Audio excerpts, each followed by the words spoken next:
Hello and welcome to the Daily Comic and Collectible, episode 290.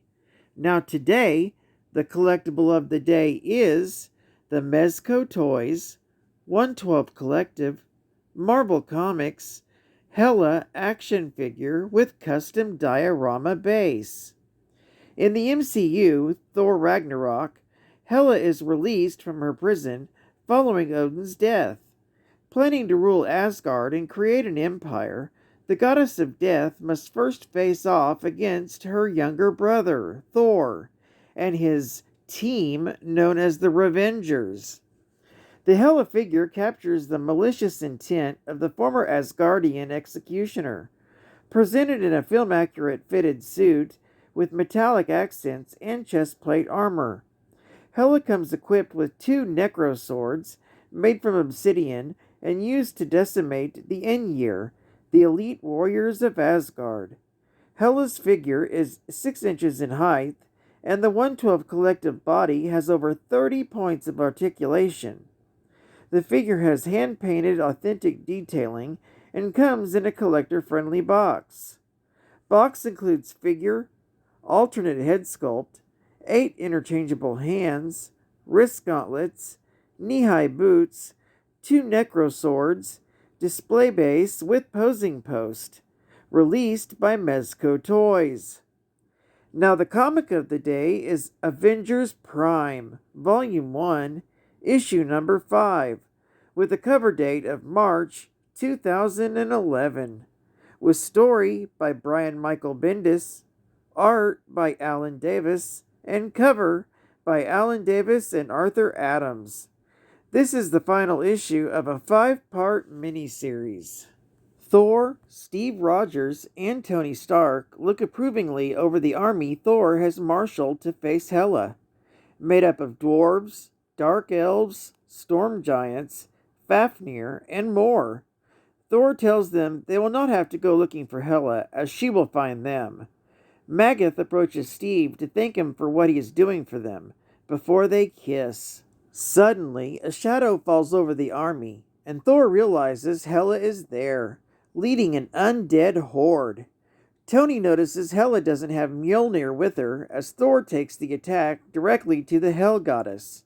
The two armies clash, and Tony and Steve notice Thor isn't faring very well against Hela. Hela then attacks Thor with undead versions of Bor, Scourge the Executioner, Desic, and Zelia. Tony and Steve fight on the thick of the battle, while Hela stabs Thor with the Twilight Sword. Just as Hela is about to strike the killing blow, she's floored by a mystical blast of energy. As Hela gets up, she sees a green-cloaked figure crouched over the injured Thor. As Hela sends a burst of flame from the sword at them, the robed figure and Thor teleport away. The two figures reappear next to Thor's hammer Mjolnir, and the cloaked figure is revealed to be Amora, the Enchantress. Thor asks her why she is helping him, and she says she chose badly before.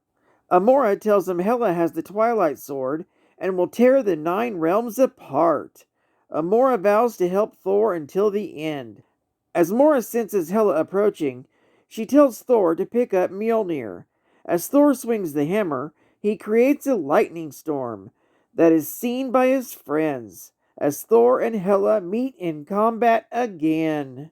As Thor and Hela continue to fight, Amora blasts Hela with a mystical bolt more powerful than her usual ones, and destroys part of Hela's face, giving Thor the chance to strike Hela down with a hammer blow. Hela boasts that she will be the last one standing, when suddenly she's hit simultaneously by Fafnir's flame breath and Iron Man's repulsor ray, disarming her. As Hela reaches for the sword, Thor puts his foot down on it. Amora tells Thor the sword will listen to his wishes and encourages him to put the realms back as they were. There is a burst of light, and Steve and Magath find themselves standing in the beautiful fields of Jotunheim, and Thor, Tony, and Amora also find themselves standing in normal countryside. Thor says that he has restored the 9 realms, but Amora realizes Asgard is still on Earth. Thor explains if he used the sword for his own ends, he would be as bad as Hela. Amora tells him she'll never understand him, and Thor replies that may be so, but he will not forget what she has done to help him. Amora says she can transport them back to Earth, and jokes that Thor can give her the Twilight Sword in return. Amora casts a spell to transport Thor and his friends to Earth, explaining she has been traveling there since before Thor even knew what it was. Steve, meanwhile, prepares to kiss Magath goodbye, but is transported away before he can. Thor gives Heimdall the Twilight Sword to hide away for all time, while Tony talks to Steve. Tony apologizes for everything that has happened between them of late, and says he hopes he will give him a chance to earn his friendship back, saying, "I'm not half as good at anything as I am when I'm doing it next to you." Steve puts his hand on Tony's shoulder, and the two men hug as Thor looks proudly on. Thor puts his arm over the two men's shoulders, and they walk away from Asgard's ruins, the other Avengers, Asgardians, and others following behind. Geek Fact: Amora, also known as the Enchantress, is known for her astonishing beauty and feminine perfectness. She possesses the attributes of an Asgardian, plus she's a very powerful sorceress, one of the most powerful in all of Asgard. Amora, the Enchantress, first appeared in Journey into Mystery, issue number 103, from February of 1964.